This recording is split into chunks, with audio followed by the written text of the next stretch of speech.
Have you ever tried to rush God's plan, taking it into your own hands, thinking you are helping Him? That's exactly what happens in Genesis 27 and 28, and it sets off a chain of consequences that rip through an entire family. So first, Genesis 27. Isaac is old and nearly blind. He tells Esau, his firstborn, to hunt and prepare a meal so he can give him the blessing, a formal declaration of God's promise and favor. But Rebekah overhears. Remember, God had said Jacob, the younger son, would carry the promise. Instead of trusting God to bring it about, she takes matters into her own hands. She helps Jacob deceive his father, dressing him in Esau's clothes, covering him in goat skins, and preparing the meal. Isaac is superstitious, but ultimately gives the blessing to Jacob. When Esau finds out, he is devastated. He begs for a blessing, but the inheritance has already been given. From that moment, Esau plans to kill Jacob, and just like that, a family is torn apart.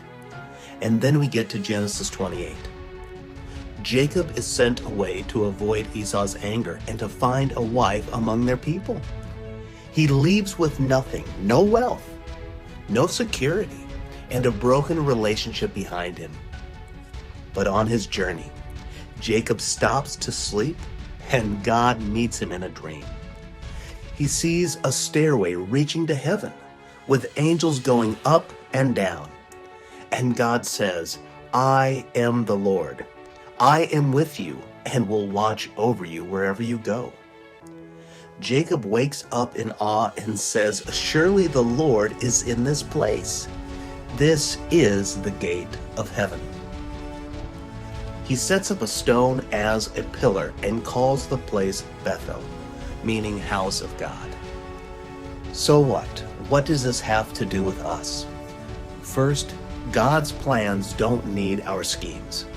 Rebekah and Jacob forced something that God had already promised. Are you trusting God's timing or trying to control the outcome? Second, our mistakes have consequences, but God's grace remains. Jacob fled with guilt, but God still met him. Are you running from something thinking God won't show up?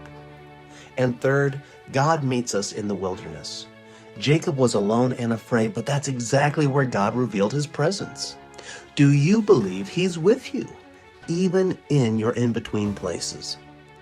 God didn't give up on Jacob, and He won't give up on you. He's working even when the path